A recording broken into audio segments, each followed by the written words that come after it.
ये आकाशवाणी रायपुर है। छत्तीसगढ़ी समाचार बुलेटिन के संग किरण वर्मा के जय जोहार। अब सुनाओ आज के प्रमुख समाचार। प्रधानमंत्री नरेंद्र मोदी आज नई दिल्ली के प्रगति मैदान में अंतर्राष्ट्रीय संग्रहालय प्रदर्शनी के करें उद्घाटन। रायगढ़ के पर्वतारोही याशी जैन माउंट एवरेस्ट में कदम रखे के 26 घंटा के बादे विश्व के चौथा सबले ऊंचा चोटी माउंट लोहितसे में झंडा फहराइन। और छत्तीसगढ़ में आदिम जाति विकास विभाग डाले संचालित प्रयास आवासीय विद्यालय में 9वीं कक्षा में प्रवेश बर परीक्षा परिणाम घोषित। अब समाचार विस्तार ले। प्रधानमंत्री नरेंद्र मोदी आज नई दिल्ली के प्रगति मैदान में अंतर्राष्ट्रीय संग्रहालय प्रदर्शनी के उद्घाटन करें। ए मौका में श्री मोदी कहिन कि सरकार देश के समृद्ध सांस्कृतिक विरासत ला संरक्षित करे के दिशा में सरलग प्रयास करत है। उमन कहिन कि एकर तहत ग्रामीण क्षेत्र मन में स्थानीय संग्रहालय बनाए ऊपर विशेष ध्यान दे जाथे। प्रधानमंत्री नरेंद्र मोदी के सहकार से समृद्धि के दृष्टिकोण ला साकार करे बर सहकारी क्षेत्र में 1100 नवा किसान उत्पादक संगठन बनाए के निर्णय ले गए है। एक कार्यक्रम के तहत हरेक किसान संगठन ला 33 लाख रुपया के वित्तीय सहायता दे जाथे। एकर अलावा समूह आधारित व्यावसायिक संगठन मन में 25 लाख रुपया प्रति संगठन के आधार में वित्तीय सहायता देवाए जाथे। ये पहल ले किसान मन ला बाजार ले जोड़े के संगरा ओकर उपज बर लाभकारी मूल्य घलो सुनिश्चित करे जा सकी।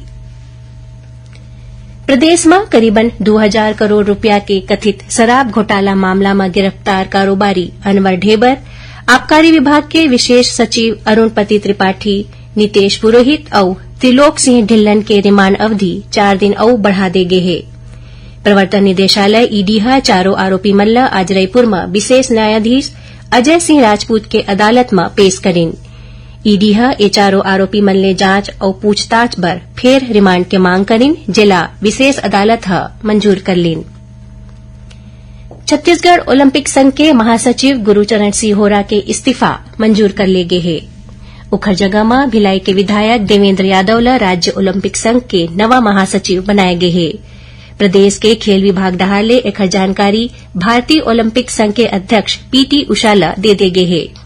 खेल विभाग डहाले भारतीय ओलंपिक संघ ला लिखे गए पत्र के अनुसार श्री होरा पाछू बछर 20 सितंबर के अपन पद ले इस्तीफा दे रहीन, जिला पाछू 9 मई के मंजूर कर ले गिस। मुख्यमंत्री भूपेश बघेल काली भेंट मुलाकात कार्यक्रम के दौरान धमतरी जिला के लोहरसी में आने सामाजिक संगठन और प्रतिनिधि मंडल मन ले मुलाकात करें। ए मौका में मुख्यमंत्री धमतरी में मिनी स्टेडियम बनाए के घोषणा करें। ओमन आने सामाजिक संगठन के मांग में सामुदायिक भवन और छात्रावास बनाए बर जरूरी राशि घलो मंजूर करें। श्री बघेल अपन प्रवास के दौरान लोहरसी के ग्रामीण औद्योगिक परिक्षेत्र में वन औषधि केंद्र बनाए के निर्देश दें। प्रदेश में अवैया विधानसभा चुनाव बर प्रशासनिक तैयारी शुरू हो गई है। एक तहत विभिन्न जिला मन में जिला निर्वाचन अधिकारी मंडाले मतदान सामग्री के वितरण और वापसी ले जुड़े प्रक्रिया पूरा करे जाथे। यही कड़ी में रायपुर के जिला निर्वाचन अधिकारी डॉ सर्वेश्वर नरेंद्र भूरे और वरिष्ठ पुलिस अधीक्षक प्रशांत अग्रवाल सेजबहार स्थित शासकीय अभियांत्रिकी महाविद्यालय के निरीक्षण करें, जहां मतदान सामग्री के वितरण और वापसी के व्यवस्था करेंगे है। उन्हें राजनांदगांव के अतिरिक्त मुख्य निर्वाचन पदाधिकारी शिखा राजपूत तिवारी चुनावी तैयारी के सिलसिला में अधिकारी मन के बैठका लेन। ओमन अवैया विधानसभा चुनाव में पहली घाव वोट डालने वाला युवा मतदाता और नवविवाहित महिला मन के संगरा दिव्यांग और तृतीय लिंग वाला मतदाता मन के नाम जोड़े बर विशेष जागरूकता कार्यक्रम चलाए के निर्देश दें। यही बीच कोरिया के जिला मुख्यालय बैकुंठपुर में काली मतदाता मन ला जागरूक करे के उद्देश्य ले स्वीप कार्यक्रम आयोजित करेगी। कार्यक्रम में जिला स्वीप नोडल अधिकारी के गुप्ता प्रतिभागी मन ला मतदान के महत्व के बारे में विस्तार ले जानकारी दें। ओमन जिला के हरेक गांव में महिला मतदाता मन ला प्रेरित करे के सेती सखी सम्मेलन आयोजित करे के निर्देश घलो दें। छत्तीसगढ़ी समाचार बुलेटिन आप मन आकाशवाणी रायपुर ले सुनत हव। छत्तीसगढ़ के खबर ले है आपके वास्ता और खबर के विश्वसनीयता ले है हमार वास्ता।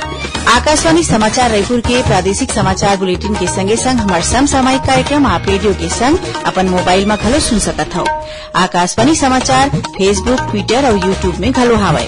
हमार फेसबुक पेज हरे Chhattisgarh news on AIR, Twitter handle CGAIR news और हमार यूट्यूब चैनल हरे छत्तीसगढ़ एआईआर न्यूज। तो अब रेडियो के संगे संग आपके मोबाइल के माध्यम ले हम आप तक पहुंचत हन।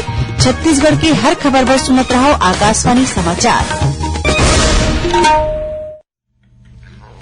अब आगू बढ़बो बाचे समाचार को ती। रायगढ़ के पर्वतारोही याशी जैन विश्व के सबले ऊंचा चोटी माउंट एवरेस्ट में कदम रखे के 26 घंटा के बादे विश्व के चौथा सबले ऊंचा चोटी माउंट लोहत्से ल घलो फतह कर ले है। एकर ऊंचाई 8,516 मीटर हरे। ऐसना करके ओमन एक नवा राष्ट्रीय कीर्तिमान बनाए हैं। बता दन कि माउंट एवरेस्ट में झंडा गाड़े के बाद बहुत कम अंतराल में माउंट लोहत्से चोटी तक पहुंचने वाला याशी जैन भारत के सबले युवा पर्वतारोही बन गए हैं।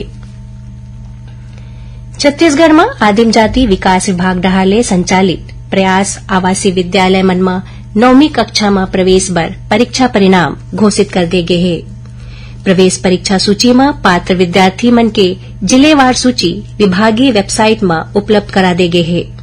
विद्यार्थी अपन रोल नंबर के अनुसार परीक्षा परिणाम देख सकत हैं। आवासीय विद्यालय मन में प्रवेश खातिर परीक्षा पाछू 30 अप्रैल के लेगे रहीस। बता दन कि प्रवेश परीक्षा के माध्यम ले 1280 सीट में मेरिट सूची के आधार में प्रवेश दे जाही। ए बछर होवैया हज यात्रा बर जगदलपुर में प्रशिक्षण कार्यक्रम के आयोजन करेगिस। एक दिन के एक कार्यक्रम में बस्तर और सुकमा जिला ले हज में जवैया मन बर यात्रा बर जरूरी तैयारी के संग्रह सावधानी के बारे में घलो विस्तार ले जानकारी देगिस। शिविर में राज्य हज कमेटी के सदस्य हाजी अब्दुल रज्जाक खान जम्मू अभ्यर्थी मन ल अंतर्राष्ट्रीय नियम मन ल घलो बताइन। ए मौका में हज कमेटी कोतिले प्रशिक्षण किट घलो बांटेगिस। सरगुजा जिला के बतौली विकासखंड के 130 एकड़ ले जाता शासकीय जमीन ल अपन नाव में दर्ज कराए जाए के मामला में 25 ले ज्यादा लोगन मन ऊपर FIR दर्ज करे गे है। इस संबंध में सरगुजा के कलेक्टर कुंदन कुमार SDM डहार ले जांच कराए के निर्देश दे रहीन।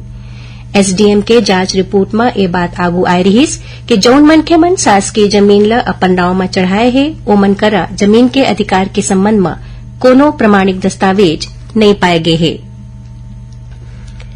कोरिया के जिला मुख्यालय बैकुंठपुर में संचालित मिलेट्स कैफे आजकल अपन नवाचार के सेती आकर्षण के केंद्र बने हैं। यहाँ महिला समूह के सदस्य मंडहार ले कोदो, कुटकी और रागी ले बने व्यंजन और मिठाई लोगन मन ल बहुत पसंद आवत है। सरगुजा के संभाग आयुक्त डॉ संजय अलंग काली बैकुंठपुर कलेक्ट्रेट परिसर में पहुंच के ए मिलेट्स कैफे के अवलोकन करें। ओमन ए कैफे के संचालन बर महिला समूह के सदस्य मन की सराहना घलो करें।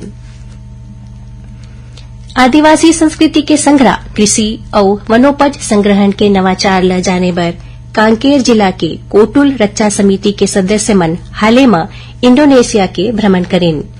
इंडोनेशिया ले लौटे के बाद ये सदस्य मन रायपुर में मुख्यमंत्री भूपेश बघेल ले भेंट करके अपन यात्रा के अनुभव साझा करें। बता दन कि अंतागढ़ गोटुल रक्षा समिति के 13 सदस्य मन 8 ले 18 मई तक इंडोनेशिया के भ्रमण में रहीन। वहां ओमन आदिवासी संस्कृति के अलावा कृषि और वनोपज ले जुड़े जानकारी लीन। प्रदेश के लोगन मन ल राज्य के पूरा वैभव ले परिचित कराए बर रायपुर के घासीदार संग्रहालय के कला विथिका में आज ले 2 दिन के छाया चित्र प्रदर्शनी शुरू हो गए है। ये प्रदर्शनी में पुरातात्विक विषय ले जुड़े दुर्लभ चित्र प्रदर्शित करे गए है। ये चित्र लगभग 40 ले 150 साल जुन्ना हवे। ये प्रदर्शनी में छत्तीसगढ़ के मूठ सांस्कृतिक धरोहर के एकदम जुन्ना और ए बेरा के चित्र ल शामिल करे गए है। आखिर में प्रमुख समाचार एक घाव फेर। प्रधानमंत्री नरेंद्र मोदी आज नई दिल्ली के प्रगति मैदान में अंतर्राष्ट्रीय संग्रहालय प्रदर्शनी के करें उद्घाटन। रायगढ़ के पर्वतारोही याशी जैन माउंट एवरेस्ट में कदम रखे के 26 घंटा के बाद विश्व के चौथा सबले ऊंचा चोटी माउंट लोहत्से में झंडा फहराइन और छत्तीसगढ़ में आदिम जाति विकास विभाग डहाले संचालित प्रयास आवासीय विद्यालय में 9वीं कक्षा में प्रवेश बर परीक्षा परिणाम घोषित। एक संग छत्तीसगढ़ी समाचार बुलेटिन इहे सिरावत है। जय जोहार।